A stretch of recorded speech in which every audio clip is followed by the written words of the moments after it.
Halo guys, kali ini aku sama Farah istriku kita punya pro sama kontra selama kita tinggal di apartemen. Kita tinggal di perumahan.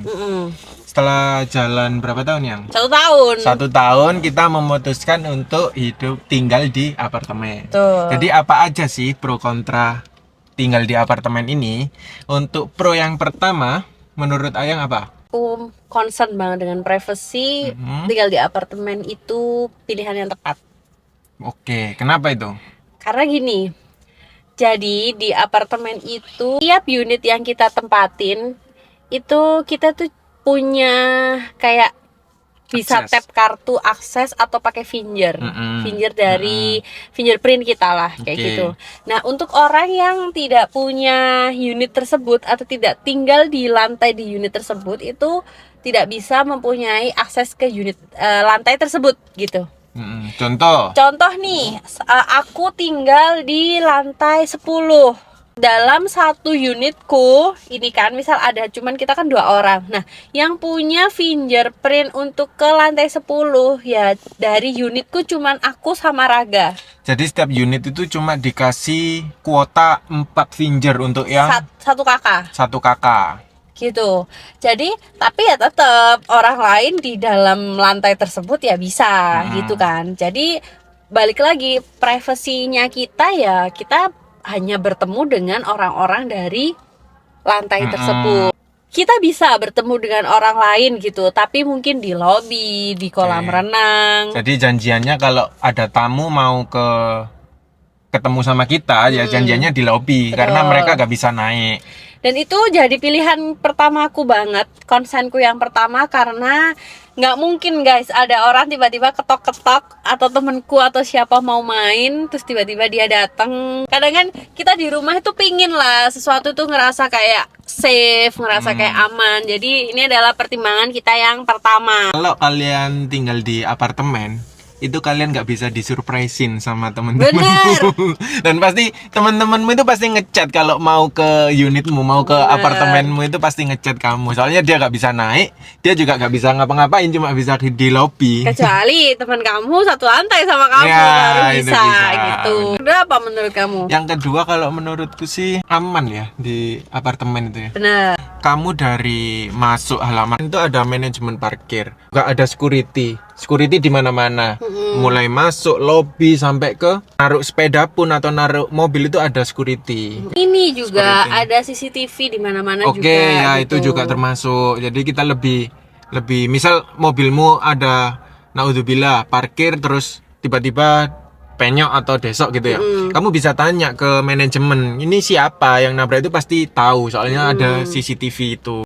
Ya pasti dapat view bagus karena iya, kan benar. apartemen tuh bangunannya tinggi gitu kan. Kalau kita di rumah ya mungkin kita ngelihatnya dari jendela aja gitu. Kalau di apartemen kan view-nya tuh bisa bagus gitu. Kita bisa misal kamu deket sama apa? Misal kamu deket sama gedung-gedung tinggi perkantoran ya kamu bonus view itu. Kalau kamu deketnya sama tol ya kamu bisa ngelihat kendaraan lalu lalang terus di tol itu gitu. Tapi Kak, kalau lantai 1 masa juga dapat view? Gantung, tapi pasti lantai satunya di apartemen pasti bukan lantai 1 yang benar-benar dasar. Karena lantai 1 yang benar-benar dasar itu pasti lobby guys. Gitu. Jadi setelah lobby kan pasti ada parkiran. Misal parkiran P1, P2, P3 gitu, itu pasti ada gitu. Jadi lantai 1 di apartemen gak usah khawatir karena sama developernya pasti juga dipikirin view balkon lantai 1 tuh apa, pasti mereka juga pikirin sih gitu. Selain view, fasilitas juga termasuk perlu tinggal di apartemen. Benar. Dan menurutku fasilitas buat tempat kita tinggal itu perlu banget karena selain kita itu betah di rumah gitu, kita ini ya lebih hemat karena kalau misal di luar kita harus biaya bayar bulanan untuk renang, untuk gym itu pasti keluar duit lagi kan. Nah, kalau di apartemen ini kita sudah disediain semua oleh manajemennya. Fasilitas. Ini sih kalau ini sih sebenarnya mungkin bukan masalah, maksudnya menurut sebagian orang kayak halah kayak gitu aja, tapi menurut aku ini plus banget yang harus aku appreciate ya. Apa karena itu? Jadi untuk orang-orang yang suka berbelanja online ya, misal nih kita kan pasti tahu tuh tracknya kurir ini lagi di mana, kurir ini kurirnya apakah lagi sedang masih jauh atau enggak gitu. Nah biasanya kalau udah tulisan kurir sedang perjalanan menuju tempat Anda, itu kita kan kayak aduh aku nggak bisa keluar, aku nggak bisa keluar nih gitu kan. Karena apa? Karena pengalaman di perumahan yang sebelumnya, di rumah kita yang sebelumnya tuh setiap ada kurir yang mau nganter nih, terus kalau kita nggak ada di rumah, kurir itu pasti nggak mau ambil resiko buat naruh paket itu di depan rumah kita gitu. Tapi ada beberapa naruh di depan, tapi kalau kita udah jadinya kita sendiri yang worry kita nanti kalau takutnya paket itu hilang diambil tetangga tuh gimana. Ya meskipun kita tuh bukan yang nuduh tetangga, enggak, tapi kan keamanan barang kita itu harus kita yang save sendiri, kita harus yang jagain sendiri gitu. Jadi kalau di apartemen ketika ada paket datang kita nggak di sini, ya aman-aman aja karena yang nerima itu pasti bukan kita gitu. Yang nerima ada sendiri. Untuk bagian paket pun ada sendiri, dan itu pun misal kita baru datangnya jam 10 malam sedangkan paketnya sudah datang dari pagi, nggak masalah, kita tetap tinggal ambil aja, kita kasih tahu nomor unit kita berapa, nanti ada bukti foto yang dia simpan untuk filenya dia, ya udah aman kayak gitu sih. Jadi lebih nggak jadi pikiran lah ya kalau pas kita posisi luar kota tapi ada paket datang kayak gitu. Pro itu pasti ada kontranya guys, tapi kita sengaja taruh di belakang karena menurut kami kontra dan pro itu pasti ada ya, di setiap pilihan itu ada. Nah yang pertama menurut kami dari minus atau kontranya adalah adanya biaya bulanan atau namanya service charge. Nah, service charge itu apa sih Kak? Service charge itu sebenarnya sama, kita tinggal di perumahan pun ada biaya bulanannya atau namanya biasanya IPL kalau nggak salah. Nah, biaya bulanan ini itu buat apa Kak? Ya buat tadi keamanan, kenyamanan, dan fasilitas. Kebersihan terakhir. Kebersihan. Keamanan untuk apa? Ya untuk security ini pasti kita harus ada biaya iuran bulanannya lah gitu. Fasilitas apa ya? Buat tadi, buat kolam renang, buat gym, buat jogging track. Jadi ada yang bersihin, istilahnya ada yang merawat fasilitas ini. Ya kita bayarnya lewat service charge itu tadi. Dan besar kecilnya service charge tergantung apa? Tergantung dari luasan unit kalian. Misal unit kalian ini adalah 1 bedroom atau studio. Ya udah, misal berapa meter dikali rate dari manajemennya tadi. Seperti itu. Jadi kalau antara 1 bedroom dan 2 bedroom itu service charge-nya juga berbeda. Tuh. Karena kan ya pasti besar di 2 bedroom daripada 1 bedroom. Tapi sebenarnya menurutku pribadi ada ya biaya SC tuh nggak masalah sih. Maksudnya bukan nggak masalah, bener. Perubahan yang signifikan banget gitu enggak. Karena di perumahan itu rata-rata sekarang udah pakai biaya juga sih. Kebersihan keamanan juga kan. Benar, buat IPL-nya juga. Dan dari pengalaman kita sebelumnya biayanya tuh juga 11-12 ya kan. Jadi kayak oh ya udah kayak gitu. Tapi sebenarnya yang buat masalah banget buat kita adalah parkir. Biaya parkir. Benar, bulanan parkir. Dan tinggal di apartemen, kita harus bayar parkir tiap bulannya, yang mana kita juga punya unit di situ. Kita tinggalin di sini, ya masa dia nggak nge-provide biaya parkir kita? Dan gitu biayanya kan itu kurang lebih 150.000 ya per bulan. Dan itu sama, mobil, motor itu sama. Itu sih yang aku agak aneh. Karena kan motor tuh kecil ya, kenapa nggak disamain kayak mobil? Ya kan. Jadi hitungannya itu tiap kendaraan guys. Jadi kalau kalian punya 1 mobil 1 motor dan kalian ingin langganan, ya bayar 300.000 gitu. Jadi di apartemen itu tidak friendly untuk kalian yang punya banyak kendaraan. Itu sangat amat tidak friendly karena menurutku kalian akan boncos di biaya parkir. Gimana Kak kalau nggak mau bayar parkir? Bisa, tapi di apartemen itu bukan flat ya guys. Jadi hitungannya itu per jamnya itu ada biaya sendiri. Jadi misal nih maksimal 12 jam dengan harga di angka 15.000. Nah berarti ketika 24 jam ya 15.000 kali 2. Jadi kan sehari kalian 30.000. Sedangkan kalau kita berlangganan 1 bulannya 150.000, ya kalian yang akan rugi sendiri. Tapi mungkin ini berlaku untuk tamu ya. Kayak misalkan ada orang tua kita yang kesini ya kita nggak mungkin memaketkan kendaraan mereka karena lebih intensitasnya juga pasti kan jarang. Benar, lebih mending ya mereka sekali datang misal balik bayar cuma 7.000 atau 8.000 kayak gitu sih. Yes. Idealnya tuh punya menempatin di situ gratis satu unit gak sih? Menurut kalian pasti setuju kan kalau Iya, kali gimana coba kalian kalau tulis punya unit dan pasti harus apa? Dikasih profit satu free kendaraan lah. ya gitu ya guys. Tadi mungkin ada developer apartemen yang nonton video ini, bisa kalian pertimbangkan karena itu adalah salah satu pertimbangan untuk orang-orang yang akan tinggal di apartemen. Bener. Gitu. Paling enggak orang tinggal di apartemen, contoh pasti mereka mau nyoba ngontrak dulu. Betul. Kontraknya itu biaya listrik dan air itu lebih mahal daripada di perumahan. Oh, oke, aku setuju itu, aku setuju. Tarifnya juga berbeda. Sebenarnya dari PLN sendiri tuh udah ada sih guys tulisan untuk rumah itu sekian, dan untuk distrik-distrik yang mungkin apartemen atau pertokoan itu berbeda kali ya. Aku juga kurang ngeh ya, tapi harga per KWH-nya tuh berbeda gitu. Lebih mahal apartemen sedikit lah KCE ya. Benar.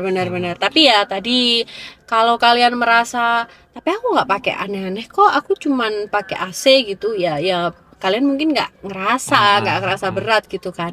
Cuman kalau listrik tuh sebenarnya kita nggak ngerasa yang jomplang banget ya. Itu enggak, tapi karena yang ya sama ya 11-12 lah sama yang sebelumnya. Yang kita ngerasa tuh air sih. Air bener. Air tuh kayak 1 bulan sebelumnya kita cuma 30.000 jadi naik ke 90 sampai 100 lah ya. 100 lah ya. Karena ada ternyata tuh, jadi kita tuh dapat list guys, kayak kertas gitu. Tiap bulannya. Rincian kayak listrik pokokmu tuh sekian, terus airmu tuh sekian. Nah, waktu itu kita bingung karena ada biaya abonemen gitu tiap bulannya. Nggak besar, cuman sekitar 50.000. Tapi kan untuk kita yang sebelumnya listrik dari PDAM cuma 30.000. Air. Oh ya, air dari PDAM cuma 30.000. Jadi harus bayar 50.000 plus tagihan air. Jadi kayak apa abonemen? Betul. Dan per meter kubiknya juga berbeda loh. Itu jauh. Berapa ya? Kalau di sini per meter kubiknya 10.000 guys. Sedangkan kalau di perumahan tuh cuman 2.000 2.000 atau 3.000 ya. Pokoknya baru ngerti. Beda. Serius. Berapa kali lipat? Bedanya besar gitu. Ini jadi kalau kita tuh mau, ini menurutku ini sih agak PR sih. Ini yang terakhir ini kontra yang menurutku kayak selain parkir tuh ini yang kayak kayak gitu. Apa itu? Jadi di setiap unit yang kalian tempati, kalian itu bebas untuk merenov unit tersebut. Bebas, silahkan. Pokoknya di dalamnya ya. Ini dengan catatan bukan sewa loh ya. Ya, kalau sewa kalian tektokan lah sama yang punya. Tapi bener. Ini aku ngomong kalau kalian punya unit tersebut, kalian tuh bebas mau renovasi segimanapun terserah. Cuman yang bikin membagongkan adalah harus ada biaya deposit. Apa itu biaya deposit? Biaya deposit itu kita akan membayarkan ke pihak manajemen untuk jaminan bahwa pembangunan renovasi yang kita renov untuk unit kita ini sudah sesuai dengan SOP mereka. Contoh, masang AC dan masang TV. Itu ada guys biaya depositnya 1 juta. 1 juta. Dan itu padahal berbeda. Kalian bawa tukang sendiri. Kalian masang sendiri, yang bayar tukangnya juga kalian. Dan kalian harus bayar 1 juta itu ke mungkin jatuhnya manajemen. Bukan bayaran, nitipkan uang 1 juta. Jaminan. Ya, jaminan. Kalian harus menjaminkan aneh, uang kan? kalian 1 juta. Apa uang akan dikembalikan, Kak? Ya, uang akan dikembalikan. Kapan? Aku lupa 14 hari setelah 14 pemasangan. Jadi setelah pemasangan itu harus ada pengecekan guys dari pihak apartemen. Setelah AC dipasang itu pihak manajemen itu nggak bisa langsung ngecek hari itu juga. Jadi kalian harus janjian dulu. Ini AC-nya udah dipasang, kapan bisa dicek oleh si teknisi ini tadi. Misal besoknya teknisinya nggak bisa, ya besok lagi. Jadi selain menunggu teknisi ini lagi ya kalian lebih lama. Benar. Uangmu buat cair. Benar. Jadi mereka ngeceknya tuh ngecek apa sih gitu kan? Ngeceknya tuh cuman ngecek ya apakah pembuangannya itu sudah benar, ke balkon yang memang ada pembuangan untuk air AC-nya. Tapi pada dasarnya ya masang AC mana ada yang ganggu tetangga Iya sih gitu. Cuman balik lagi ya guys, mereka punya rules ya sendiri dan kita sebagai penghuni ya kita harus mengikuti rules mereka gitu kan. Tapi ya at all dari kita sih, terlepas dari kontra yang ada juga pasti ada pro juga, yang banyak juga yang kita dapat gitu. Kalau ditanya selama berapa tahun ya kita mau jalan? 2 tahun. Ya? Kalau 2 tahun kita di apartemen terus kalian tanya gimana kak, recommended gak? Balik lagi, kalian carinya apa dulu? Kalau kalian carinya balik privacy, silahkan. Kita sangat amat merekomendasikan untuk apartemen. Cari aman, cari privacy, terus cari segala sesuatu fasilitas ada, dan pasti di dekat kota, silakan. Tapi kalau kalian carinya yang kita carinya yang nggak apa-apa di jauh kota, atau misalkan kita nggak butuh privacy amat, kita nggak apa-apa kok tiap hari didodok sama tamu, jangan di apartemen. Atau misal kalian yang suka bersosialisasi dengan tetangga, oh iya benar, jangan tinggal di apartemen. Pengalaman kita sangat jarang ya, kita kenal sama tetangga kita, tapi nggak yang nimbrung, iya ngobrol gitu. Jadi di sini nggak ada guys. Tapi kalau sama tetangga tuh ya udah, kita kayak baik aja sewajarnya, kita ngasih makanan, kalau misal ketemu ya kita nyapa gitu. Tapi ada kan orang-orang yang aku tuh suka banget nih ngobrol sama tetangga, jangan tinggal di apartemen gitu. Karena ya mereka di sini tuh punya kesibukan sendiri. Ya mungkin itu tadi mereka memilih tinggal di apartemen karena mereka ingin privacy ini tadi. Ya mungkin orang-orang yang di sini juga sama kayak kita ya kan, kayak mereka suka privacy kayak gitu. Itu sih dari kita. Jadi jangan skip video ini sampai akhir, karena buat kalian yang mau tinggal di apartemen atau belum punya gambaran gimana sih tinggal di apartemen, kalian belajar dulu dari sini gitu kan. Karena orang tuh kadang bingung, kayak kita dulu awal-awal kita sempat maju mundur ya. Benar-benar gimana sih tinggal di apartemen gitu. Karena dulu perkiraannya kita tuh bulanannya tuh akan semahal itu gitu kan. Tapi setelah kita jalani hampir 2 tahun ini ya ternyata ya sama aja kayak di perumahan gitu. Cuman menurut kamu lebih banyak plusnya apa lebih banyak minusnya? Rumahan sama apartemen? Banyak plusnya. Kalau dari aku banyak plusnya gitu. Cuman ya tadi ya, pilihan kita tuh beda-beda, pilihan kita masing-masing beda-beda. Tapi mungkin video ini bisa ngebantu kalian semua, memberi sedikit gambaran kalian tentang gimana sih tinggal di apartemen itu. Betul. Jadi kalian nggak salah langkah gitu. Karena ya mungkin video ini bermanfaat untuk Pak Sutri baru yang akan pindah ke apartemen. Buang sampahnya di mana? Atau misalkan kayak, lah kak emang bisa masukin barang yang besar-besar, atau misalkan kak boleh nggak sih bawa hewan? Sampai ketemu di video-video lainnya.